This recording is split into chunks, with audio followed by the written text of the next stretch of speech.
কাজী নজরুল ইসলাম তার লিখনীতে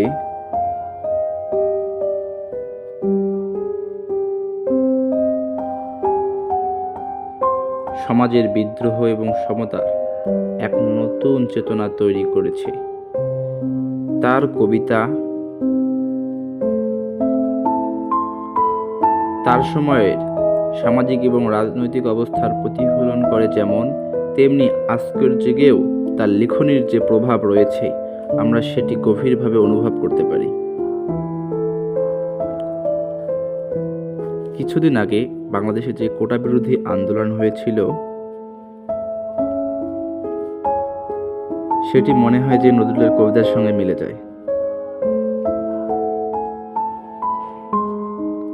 তিনি তার বিদ্রোহী কবিতায় যে মন্ত্রবদ্ধ লাইনগুলো বলেছিলেন, যেমন বলো বীর, বলো উন্নত মম শির, শির নিহারি আমারই নত শির, ওই শিখর হিমাদ্রির, এরকম আরো অনেকগুলো লাইন আছে। এই লাইনগুলো শুধু তার সময়ের শোষণের বিরুদ্ধে প্রতিবাদের জন্য নয়,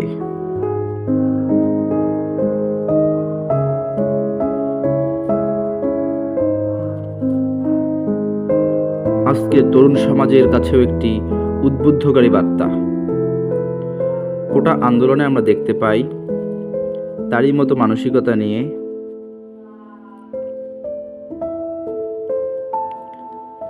হাজারো তরুণ তাদের ন্যায্যতা এবং অধিকার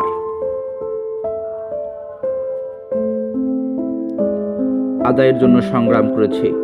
নজরুলের লিখনীতে সাম্য এবং সমাজের সকল স্তরের মানুষের সমান অধিকারের যে বার্তা ছিল তা আজও আমাদের প্রাসঙ্গিক। তার গাহি সাম্যের গান কবিতা তিনি লিখেছিলেন, যেখানে আসিয়া এক হয়ে গেছে সব বাধা ব্যবধান। এটি কোটা আন্দোলনের ছিল মূল ভিত্তি।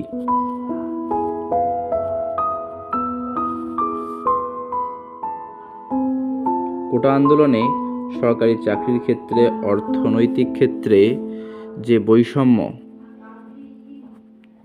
হয়েছিল, তাতে সমাজের নিচু শ্রেণীর মানুষের অধিকারের যে অবক্ষয় ঘটেছিল, তাতে আমাদের সামাজিক জীবন ভীষণভাবে বাধাগ্রস্ত হয়েছিল।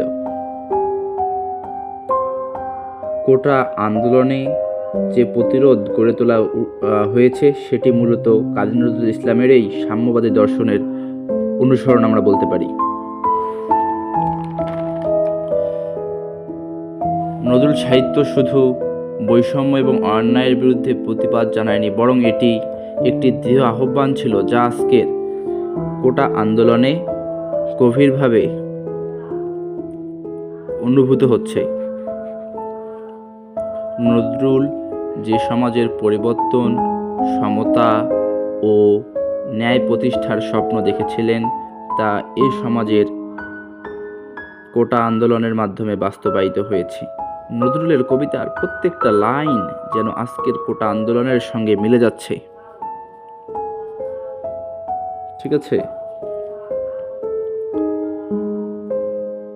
তিনি যে একটা নতুন বাংলাদেশ গড়তে চেয়েছিলেন, সুন্দর একটা বাংলাদেশ গড়তে চেয়েছিলেন, সেটি এই আন্দোলনের মাধ্যমে একটি সুযোগ পেল এবং একটি সুন্দর রাষ্ট্র গঠনের পথে বাংলাদেশ আরো এক ধাপ এগিয়ে গেল।